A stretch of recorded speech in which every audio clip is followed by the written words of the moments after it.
Steve Jones here with the National Polling Service. Today we'll be taking a look at the electoral map according to the betting odds. Let's start filling in some safe states for each party. Kamala Harris, who has pretty much the Upper East Coast well covered. New Jersey has been some talk of the town. I know Trump was campaigning there just the other day, but we're still going to, for now, fill it in safe blue.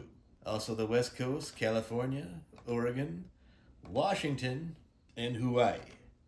Illinois is safe, Harris. New York for now is safe. Let's go and take a look at Virginia. Virginia, yeah, minus 750 Democrat. Minnesota, I'm just gonna, it's well on its way. For the sake being New Mexico, some could argue, but let's fill that in. Maine and Nebraska, the only two states in the whole country that use that little splitty lily deal. So as you can see, Maine, second district, it's clearly Trump. First one, and also the state is Harris here. So that's blue. Colorado also, I know that. Yes, okay. Let's go Trump now, the ones we know. The Midwest is Trump's area. Nebraska, she gets one. Harris gets the second. And Trump gets the state of Nebraska. Also one in Maine. And the other two safe Trump states, Montana, Idaho, Wyoming, Utah, Kansas, Oklahoma. For now, I believe the last I looked it was Texas, Louisiana, Arkansas, Missouri, Iowa, Kentucky, Indiana, Ohio, West Virginia, Tennessee, Mississippi, Alabama, we'll leave Georgia for now, South Carolina, and Vermont, New Hampshire. Let's double check those. I know they're leaning definitely Harris. Oh, Alaska is also definitely Trump. Vermont, 3,300 Democrats, so, and New Hampshire's up there too. So let's go blue here. Florida we can, yes, Florida. So yes. So here we are. It's been argued for a long time, and rightfully so, the battle for 7.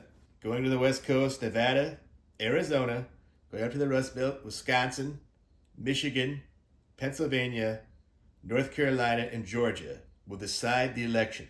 Let's start on the West Coast and look at Nevada, which recently has changed. Very, very so slightly. Kamala Harris is a slight favorite to win Nevada. Minus 125. Even though if you want to bet Trump, you're still getting minus money.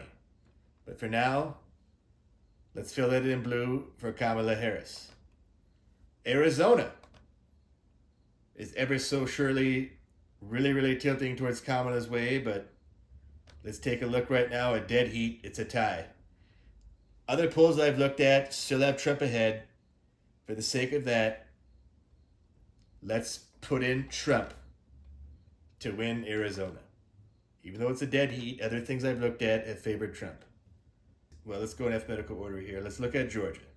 Scroll down to Georgia, which is also a must-win, in my opinion, for Donald Trump, which he's ever so slightly favored to win, minus 125 versus Harris 105. Both, you still have to lay down the juice.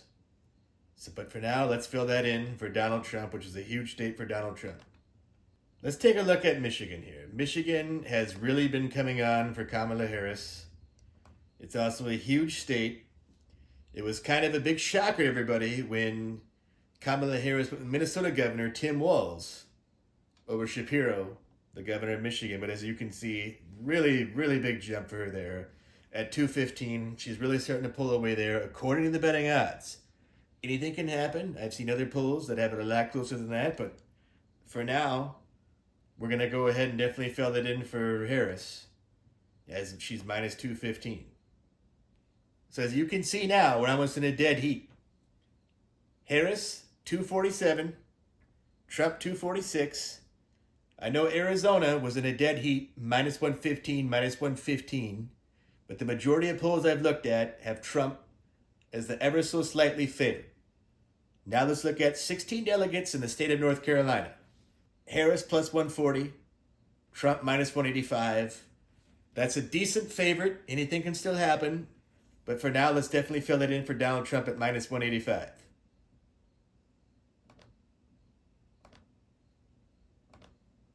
That puts Trump up to 262.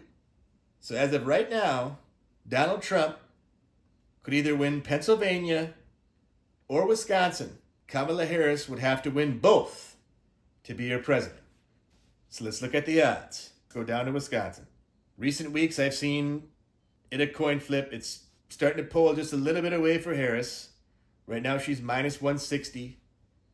So for the stake of the odds, let's fill it in for Harris. The state of Wisconsin, 257 to 262. Pennsylvania is 19 electoral votes. Whoever wins the state of Pennsylvania, according to this, would be your next president. The state of Pennsylvania, relatively still really close, even though Kamala is starting to pull away just a little bit. Just a week ago, it was minus 115, minus 115, just like how the state of Arizona is. So obviously, whoever wins this state is your next president. If Kamala would win, it'd be 276 to 262. If Donald Trump would win the state of Pennsylvania, it'd be 281 to 257. Therefore, how Arizona was each minus 115, minus 115. Look at this. Look how crazy this could be. How Joe Biden flipped Nevada. I mean, he didn't flip it, but he won Nevada and also Arizona in 2020. If Trump wins Pennsylvania in this scenario, he would still win the president. Kamala Harris, as the odds are looking right now, must win Wisconsin, Michigan, and Pennsylvania, which were all very, very tight. It's going to be a tight one. Thank you for watching. Steve Jones reporting out. Thank you so much for watching, and just remember, don't tick me off. Check yourself and pets for ticks. Please sub.